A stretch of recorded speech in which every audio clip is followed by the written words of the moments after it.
we really wanted to see how are young people coping with, because there's so much going on, right?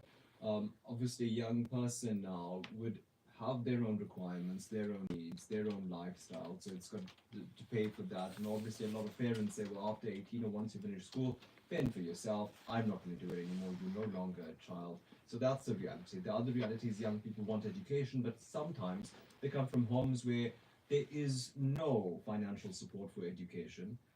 Sometimes young people just want to get into the job market, but jobs are so scarce with regard to the statistics that are on the table. I mean, like you just heard, South Africa official youth unemployment rate for those between 15 and 34 sitting at 46.1%.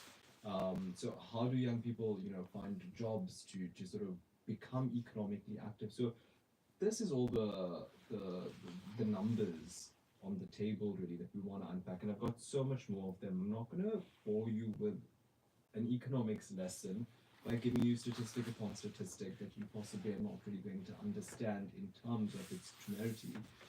I want to take you straight through to what young people are saying, what they're experiencing, the challenges they have on hand, right?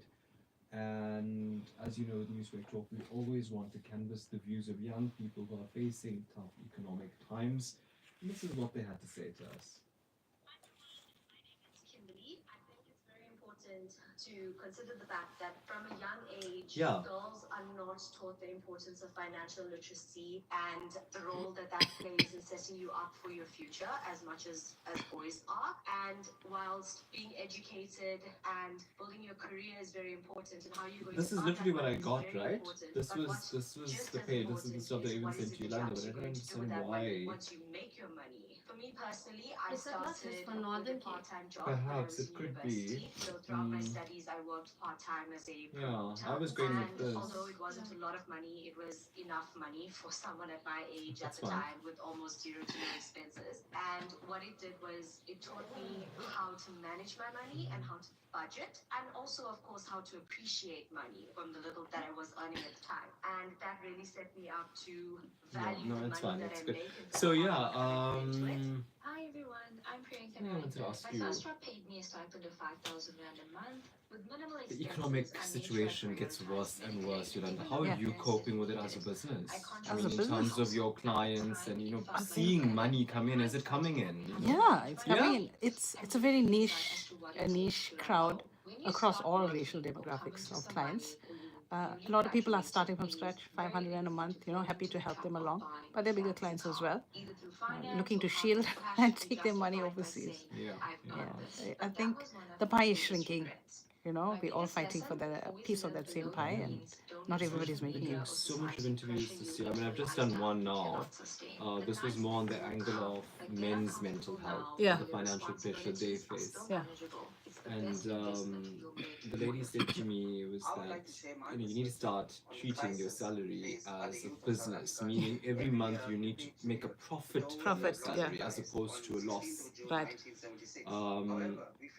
But the question on that is, well, how do people make that profit when it's going to debt and it's getting depleted even before you know it? I guess I think that those days of one salaries those days are gone. You have to be you need a side hustle. You need to do something in the side.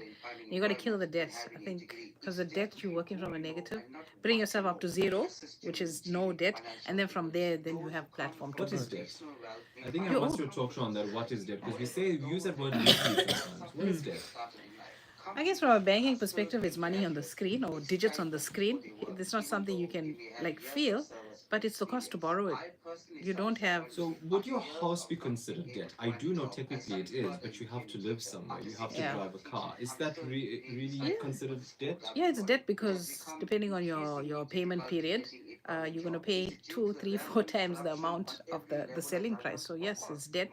It's also draining your money a little bit because maintenance costs, insurance, you got to keep up with all of that. Hi, as a young So yeah, it's person debt. in South If you don't have a Africa, lump it's sum hard to buy make much cash, of it's a debt. living Yeah. in this You day know and what? I age think with of the debt. I economy just think doing like so your bad and the Edgar's struggles we face. account It's or basically really this living on a account day-to-day or that kind of basis, thing. trying to make it to that comfortable age I of imagine retirement. like a Maybe it's house. Everything being so expensive. Yeah, there's qualities of debt, right? There's Yeah. debt quality. Like buying like an investment property, you're going into debt, but after a certain point, you pay that debt, and now you're in profit, you're cash flowing positively.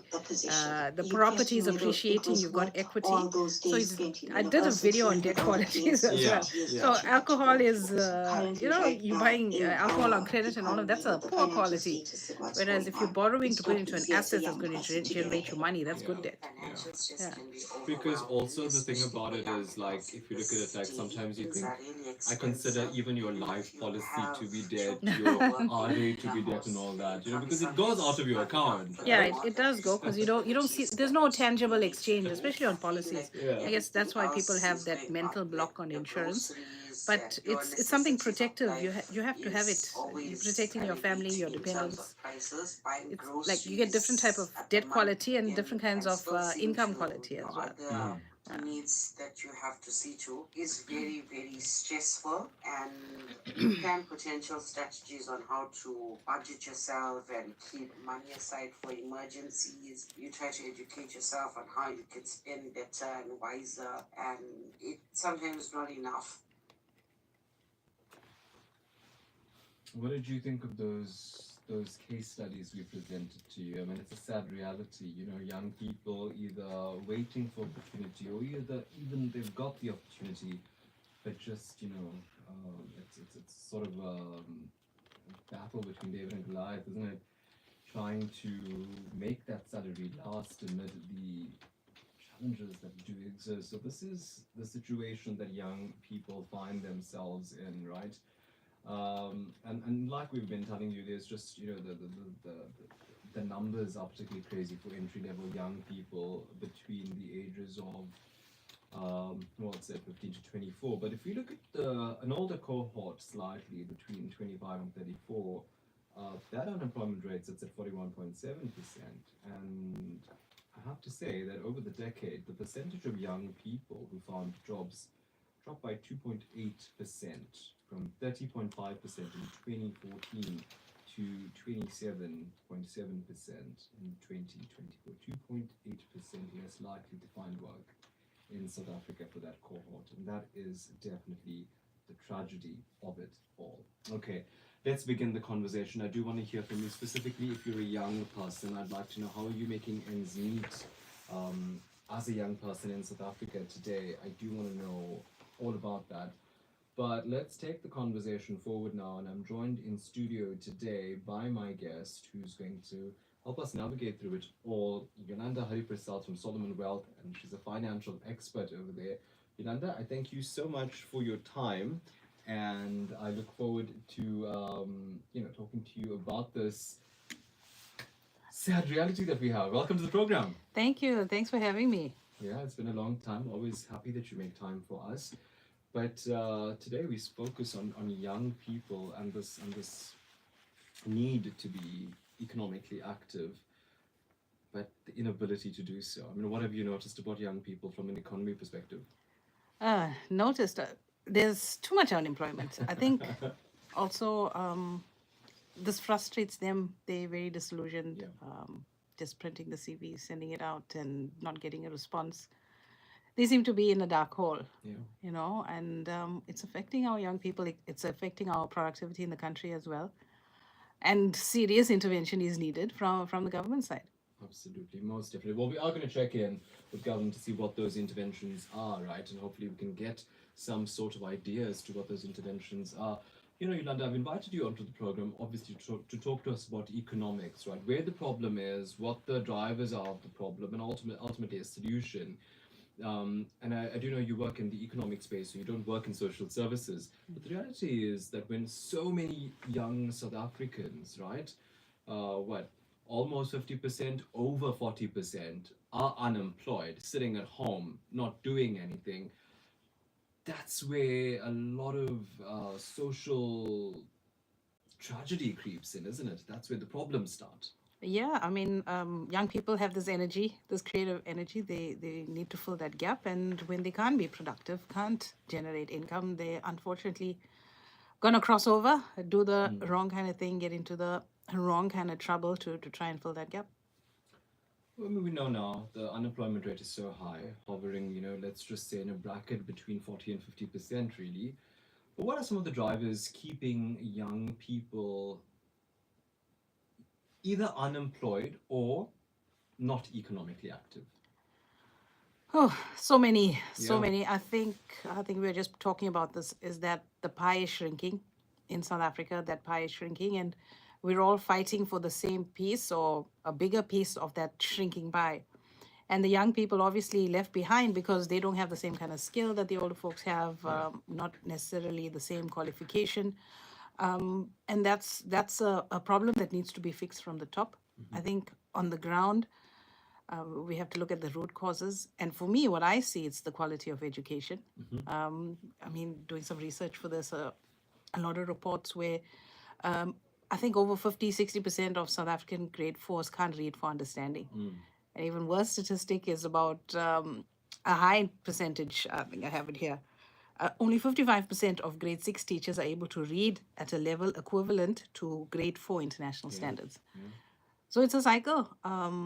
Education is not there for me. I think that's a priority because education can turn around the country, Absolutely. and that's the big gap. Yeah. My next question that I wanted to ask you, and I don't know how to ask it to you. It's such a big question, and I think Yeah. you may have even answered it. But who's to blame for unemployment in the country? And that's an easy answer. It's the government, because the government's job is to make sure that we have everything we need to thrive as a society, good quality education, access to good healthcare, minimum regulation in terms of business and things like that. But we completely throttled. I mean, education specifically, it's government's hand that has led to a poor quality of education, and that's where the accountability needs to come from. But how do we hold the government accountable? I'm going to ask them that.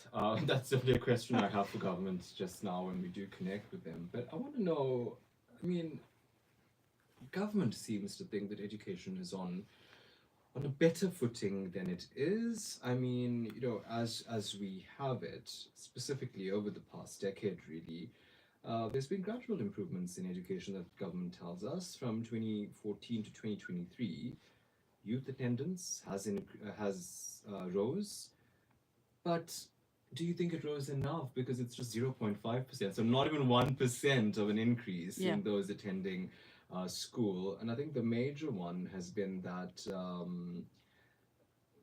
there's been a particular challenge with regard to graduates coming out of colleges. So when you assess the education system, because skills are so important here, what's your assessment of that? I think our skills are mismatched. If we look at the graduates, I think only 20% of our tertiary graduates fall into that STEM category, science, engineering, technology, and the 20% are on the humanities side. And that's where the jobs are not in that humanities side. It's coming from STEM. So why are our higher education institutions, private and public, offering that many? Is it just about the profit, or is it about matching the qualifications to the skills and the jobs that need to be filled in the current country? So there's definitely a mismatch in skills. Yeah, I mean, the quality of the skills, often on the show, what we talk about is, and I know there was just the other day a big call yesterday when we were talking about the Government of National Unity and their gains in the past year.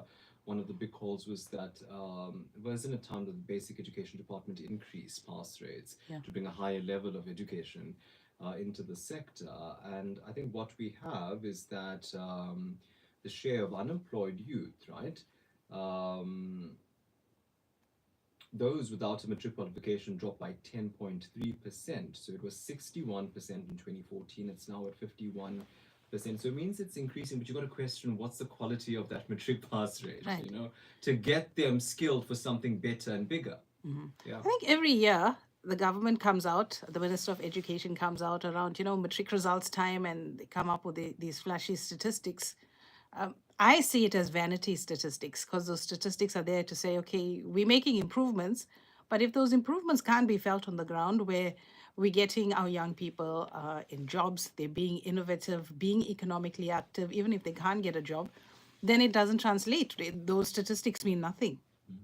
And more needs to be done. We need a better quality of education. And I think the independent studies are a little bit more reliable, especially when it comes to numeracy skills, how we measure ourselves in other parts of Africa. I think we're the worst when it comes to primary school maths in the whole of Africa.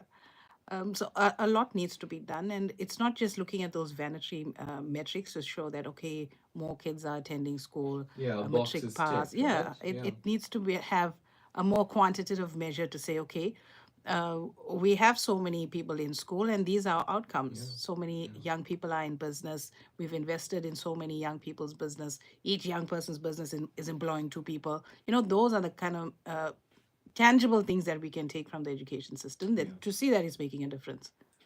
So, I mean, Yolanda, I think what you've identified as being a major stumbling block to the economic sector and the economic challenges young people are facing is what a lot of experts are saying, right? It's a lack of skill, it's a lack of education, it's a lack of young people being skilled enough to build an economy, grow economy, and even generate an own economy for themselves, right? But let's look at that. On average, and you can correct me if I'm wrong at home here, what, 30K a month for, 30K a year for a tertiary education? I think that's very modest. Okay, well, I said, My kids you are know. my kids are at that stage, teen, pre-teen. So Yeah. we're getting a few years ahead of how we need to price Yeah. ourselves. I think 30 is what you would pay for a correspondence degree, 30 Yeah. a year without books or Yeah. anything like that. Yeah. But if you're looking at a BCom at one of the government institutions, obviously it's priced differently by area in different province. It's I would say about 80,000 a year, just tuition, no Yeah. books, no residence, That's no 80K food, a nothing. year for an education to get you the skills, to get you the acumen, to get you the paper, some say. For a young South African, most South Africans can't even put food on the table, so how are they going to pay 80K a year for an education? It's tough, and I think as parents, it's a journey I'm going on now as a parent to know that education is not just academic; it's experience as well. I like my youngest child, she wants to do my job. I'm like, okay, you're now on a 10-year internship until you're ready to come into the workplace. So it's not just the degree, and an unaffordable degree, and people are gonna borrow heavily to try and get their kids into this, and not to have a job at the end of those 4 or 5 years. But it's skills, it's apprenticeships, it's internships, it's also network. Unfortunately, it's network a lot, but it's more education is not just academic, and I think as parents we need to realize that as well, not put so much of pressure on our kids, but look at other avenues for them to get those kind of skills. Well, I think these are interesting topics about the economy of young people and the skills needed to fight it. We've got lots more to talk about, and like I said, I'm fortunate to have Yolanda Hariprasad in studio today because I think at some point she's going to talk to us about those income generators. She always says no matter how small the pie is, it's still a pie, and you can cut it up into pieces. So let's also look at what young people can do now to try and skill themselves. But I want to go to socials, get a sense of what you're saying about this. 0716137803. The views and opinions expressed on Newsbreak Talk do not necessarily reflect the views and the opinions of the SABC or Lotus FM. We'll start with this voice note. Young people are struggling financially in most cases, but people that are earning well are the people that are skilled, people that are highly educated, and people that are professional. And many people that are working for government, young people working for government, are earning very well. But the majority of them are struggling. So you find that a lot of rural people are moving to cities for jobs, and you find that people from Durban are going to Johannesburg for better job opportunities, and then you find a lot of young people to earn more money and to get jobs are going abroad because they are paid in a better currency. But as far as the economy is concerned, we need young people to build the economy. As people are getting old and retiring, they are not active economically. So to make the economy better, we have to. Sorry, well, my program is selling though, it's generating revenue. I get a lot of adverts now. I'm glad. Salim, thank you so much for that. I think Salim giving a bit of a global picture on that from the trajectory and even the sort of math as to where young people are trying to eke out an economic living. Let's go to this voice note. Hello. Good afternoon, Newsbreak team. This is a very interesting topic. This is Daniel Joshua Tevan. I personally feel sorry for the youth of today You know, when we were growing up, the females didn't, many of them were housewives and never went into the work market. Now we got more females in the work market as well. And the unemployment, the number of children that are now educating themselves. And even look at the doctors that haven't got studied for the years and they don't even have a position. So I feel sorry for these youth that go out and study and they don't get a job. So, Chellen, we'll leave it there with you. Remember, please text me your names as well on the voice note so I know who to introduce. Hello there. Afternoon, Taresh. Trust you well. Happy Sunday to you. Blessings. Listening to your talk show on young people. It's so difficult for them. I understand they please, because where do they go from here? There's no jobs for them, unemployment. Also, the economy has risen so drastically, and some of them that are even qualified are sitting at home.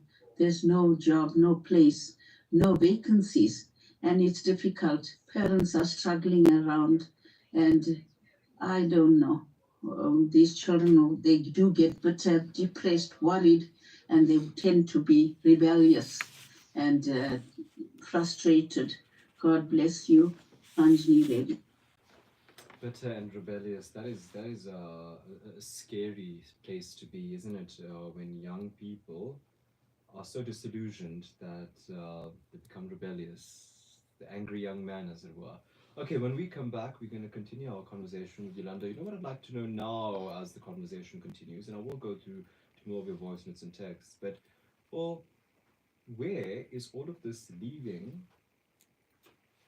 So yeah, those were the conversations that we've been having on the program, and I definitely look forward to more of your voice notes and more of your feedback with regard to this. But I do want to shift the conversation now. We've identified a lot of where the problem is, and the challenges statistically affecting young South Africans and the skills shortage that exacerbate it.